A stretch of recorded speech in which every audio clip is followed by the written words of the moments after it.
Heute würden wir gerne, das ist immer so, wenn man hier so sitzt und dann weiß man nicht. Ne?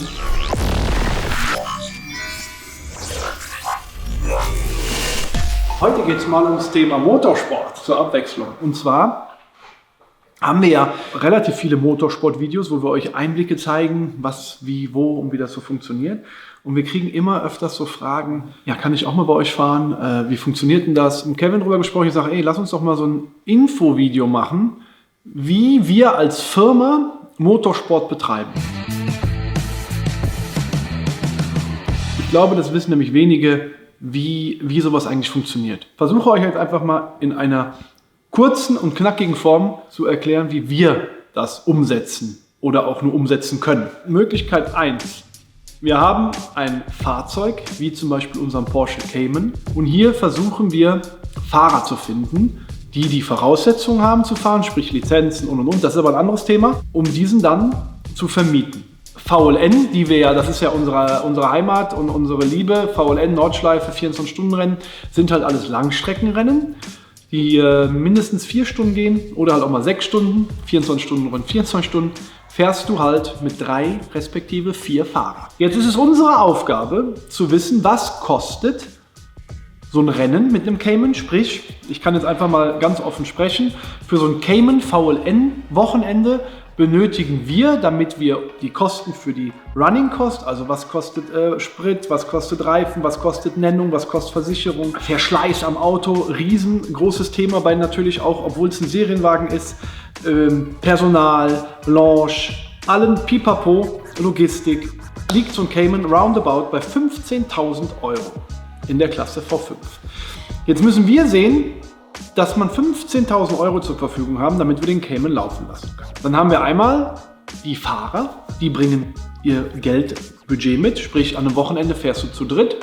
Also am einfachsten wäre es, du findest 3 Fahrer, die die gleiche Ansicht haben, am besten gleich schnell sind und, die jeweils 5.000 € bringen. Ist in der heutigen Zeit, gerade in diesem Paydriver-Vermietgeschäft, sehr, sehr schwierig. Du hast ein riesen Überangebot von Rennteams, wenn man ein Ziel setzt, welches Level wir machen wollen, was eine Vorbereitung angeht, was die Qualität des Autos angeht, dann ist es wirklich schwierig, das zu kompensieren. In unserem Fall versuchen wir das mit einem Teil Sponsoren. Nochmal großen Dank an 5-Star Fitness, an Kleins Automobile, welche uns natürlich finanziell unterstützen. Damit entlasten wir so ein Wochenende. Sprich, das ist jetzt nur ein Beispiel, das ist jetzt natürlich nicht exakt irgendwas, aber wir könnten, sage ich jetzt mal, statt 5.000 € pro Fahrer versuchen wir dann für 4.000 € pro Fahrer den Platz zu vermieten oder 4.500 € pro Fahrer und nehmen halt das Sponsoring und füllen es damit auf. Das ist in der Regel so, wie es funktioniert. Also du musst entweder Fahrer haben, die das bezahlen, oder du hast halt Sponsoren, die das anteilig bezahlen. Der nächste Motorsportpunkt, den es gibt, was ihr hier seht, ist ein Nissan GT-R. Da sind wir als Rennteam Einsatzteam. Wir supporten die Jungs von Nismo und MK Kondo, indem wir halt Personal stellen, Technologie stellen, Logistik stellen, Vorbereitung stellen, und wir kriegen das halt bezahlt. Das ist auf jeden Fall ein Einsatz, wo die Fahrer genau in diesem Punkt kein Geld mitbringen, sogar Geld bekommen dafür, dass sie fahren. Das sind ja Profifahrer. Und hier wird das halt erstens vom Werk und von Sponsoren bezahlt, und wir bekommen das natürlich auch vergütet. Also wir sind nur Einsatzteam, ohne irgendwelche finanziellen Risiken oder Verpflichtungen. Das war auch immer unser Ziel, uns dahin zu entwickeln, dass wir wirklich Motorsport machen können, wo wir unsere Arbeit wirklich ausnahmslos und auch risikolos bezahlt bekommen. Aber ob das Auto jetzt manchmal im schlimmsten Fall einen Unfall hat oder ob das Auto einen technischen Defekt hat, wir sind reines Support-Team, was wirklich einen Teil des Teams stellt. Aktuell sind wir inklusive mir 6 Leute, die dort gebraucht werden, und wir haben halt da unsere Vergütungseinsätze. Plus natürlich eine Mieteinnahme, plus eine Logistikpauschale, plus die mieten sich das Werkzeug von uns und. Also das ist jetzt ein riesen Ballon, aber das ist halt auch eine Art und Weise, wie man als Rennteam Motorsport machen kann. Dann gibt es noch den Punkt, wie wir es mit dem Lamborghini beziehungsweise respektive früher mit dem Renault RS01 gemacht haben. Das war ein Einsatz, der nicht auf Paydriver ausgelegt ist, sprich wir haben keine Bezahlfahrer. Da ist ja der Heiko Hammel, unser Stammfahrer, und auch meine Wenigkeit. Und wir haben versucht, die Kosten so minimal wie möglich zu halten, indem wir halt kleinere Sponsoren gefunden haben. Das war beim Renault mega schwierig. Daher mussten wir selber sehr, sehr viel Geld in die Hand nehmen und sehr, sehr viel Know-how in die Hand nehmen, um das ganze Projekt zu stemmen. Mit dem Lamborghini läuft es besser, aber hier ist es nicht so, dass wir in der VLN das Fahrzeug wie beim Cayman vermieten. So ein Wochenende, so ein GT3-Wochenende kann man auch einfach mal drüber reden, ist zwischen 40.000 und 45.000 Euro in Kosten gesprochen und 24-Stunden-Rennen knapp 200.000 Euro. Und das geht einfach, und das war ja auch der Grund, warum wir mit dem Renault aufgehört haben. Die Sponsoren waren so wenig, dass ich gesagt habe, wir können es nicht auf diesem Niveau. Natürlich gibt es da auch immer eine Range.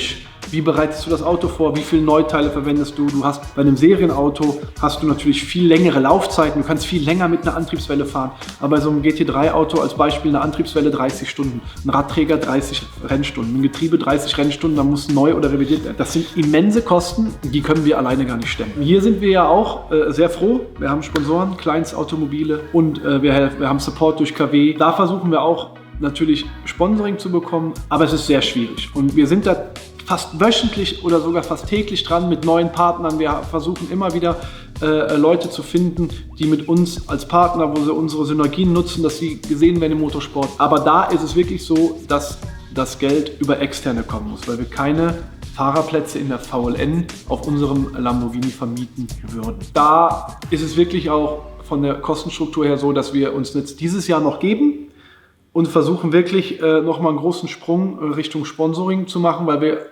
ich selber auch glaube, dass wir auf einem guten Weg sind, um dort halt irgendwann versuchen, so eine Non-Profit-Nummer rauszumachen, dass wir wirklich irgendwie es hinkriegen über Sponsoren, die natürlich auch was zurückbekommen, nicht nur ein Aufkleber auf dem Auto, von Incentives, von Kundentaxifahrten, von Produktpräsentationen, von Launchzutritt, von. Also wir haben eine riesen Palette, was wir bieten, dass wir da irgendwo es hinkriegen, eine Non-Profit-Sache rauszumachen oder auch eine No-Cost-Sache rauszumachen. Klar, wir würden gerne in andere Rennserien, es gibt ja nicht nur die Nordschleife, es gibt ja nicht nur die VLN, aber VLN ist unser Baby mit unserem GT3 und das hat nichts mit Kundenevent, sprich Fahrerevent zu tun. Es kann jemand kommen, sich bei uns einmieten. Wir wollen mit dem Lamborghini auch das, was wir mit dem Renault früher versucht haben, wir wollen da Motorsport betreiben. Wir wollen uns da sportlich und technisch beweisen. Und das ist auch wirklich ein schwieriges Thema und es ist auch finanziell ein belastendes Thema, aber ich glaube daran und was wir halt noch versuchen, auch für die Zukunft,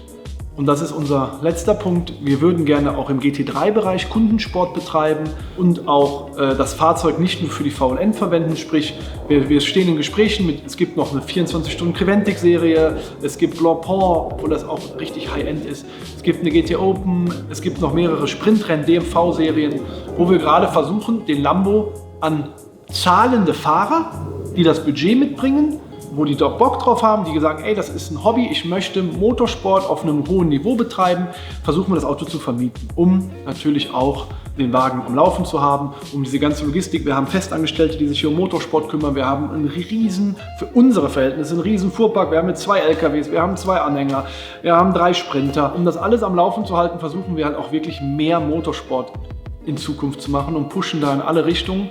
Aber es ist halt wirklich, wie gesagt, sehr schwierig, weil wir wirklich sagen, oder ich weiß, dass es sehr, sehr viel Angebote am Markt gibt, egal ob GT3, GT4, V-Klassen, Serienwagenklassen. Aber wenn du es in einem bestimmten Niveau machen willst, und da lasse ich auf meine Jungs und auf unser Konzept nichts kommen, kostet es halt Geld.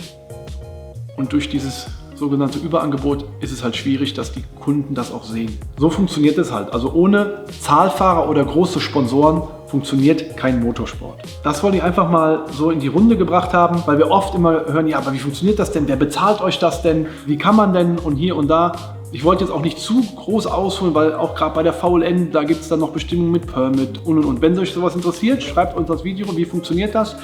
Wenn wir merken, da ist Inputbedarf, bin ich gerne bereit, ein weiteres Video zu machen. Welche Voraussetzungen braucht man neben Geld? Weil Geld ist, ob es jetzt dein eigenes Geld ist oder ob man Sponsoren hat, aber das ist nun mal das A und O. Ohne Geld funktioniert kein Motorsport. Und wie gesagt, wer Interesse hat und mehr Infos haben möchte, Denn wir sammeln da gerne unter dem Video die Fragen und dann machen Kevin und ich nochmal so ein Fragen-Antworten-Video speziell. Weil ich glaube, das Thema wird sehr, sehr vernachlässigt. Auch viele Kunden von uns, die sehen, also im normalen McChip DKR-Betrieb, haben am Ferrari oder Lamborghini Straßenauto, bekommen dann mit, selbst was so ein Cayman an einem Wochenende kostet, sagen, boah, so viel, das ist doch nur ein Cayman.